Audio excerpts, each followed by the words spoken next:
Mwah. Mwah. Two of the sexiest men alive in the same picture. The universe is gonna explode, guys. I think my only problem with this movie is there's too much awesomeness between these two guys, and unfortunately they're going against each other, so one of them's gonna lose. It's like two of your favorite sports teams going head to head. You know, which one do you choose? Definitely worth a watch. Go see it. Okay, for all of you that just left, let's get more into it. This is a fun, cool movie. It's definitely kind of reminds me of like those '90s action movies, you know. Uh, the story's lightly interesting, but it's really just a vehicle for Ryan Gosling just to kind of go through and kick a lot of ass. Chris Evans, he plays a wonderful villain here. I love seeing Chris Evans in roles that are not Captain America, just because I love him in Captain America so much. When you see him in a role like this, it's so counter to what we've seen him in over like I think like a decade now, if not longer. Wouldn't be surprised if that's why he chose this movie. Matter of fact, I would say his role as a villain is so good in this film.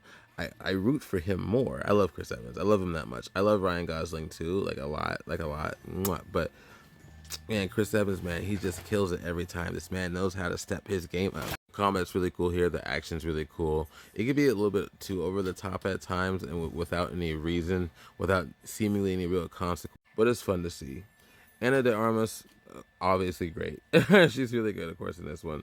No problem. She's like the leading lady in a lot of things now. But what's really cool about her is she is very capable of just being on screen ass kicker. You know, she does a great job. She's beautiful. She kicks a lot of ass. What more could you want? The story is kind of interesting. It involves a special elite group of hitmen, basically being raised by the CIA. They're basically pulled from all these prisons.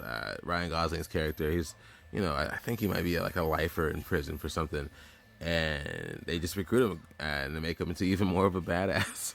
Is the basic idea.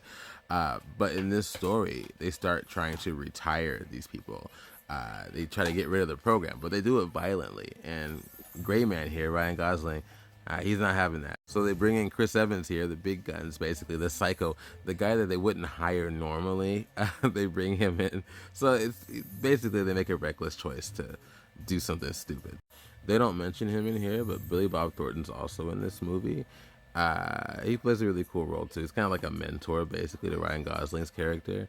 And Billy Bob Thornton, he's got a kid, a niece, I believe. And basically, Ryan Gosling and her, they hit it off, and Ryan Gosling basically becomes kind of like another family member to this kid. And they make the even bigger mistake of kidnapping her. I think of the Gray Man like as a cross between like the Terminator and like a Bruce Willis character from like Die Hard or something like that. He's funny, he's charismatic, but he's also very Ryan Gosling stoic. You know what I mean? It works well, especially counter to Chris Evans' character, who's a lot more flamboyant, a lot more out there, just a lot more just crazy. Both very skilled in this film, but it's interesting seeing their back and forth. It's a good, simple film. If you haven't seen it, you should just check it out. Especially if you just like action movies for the sake of action and fun, it's good. Watch it. You might watch it once or twice. You'll love it. All right, let me know what you think, and I'll talk to you later.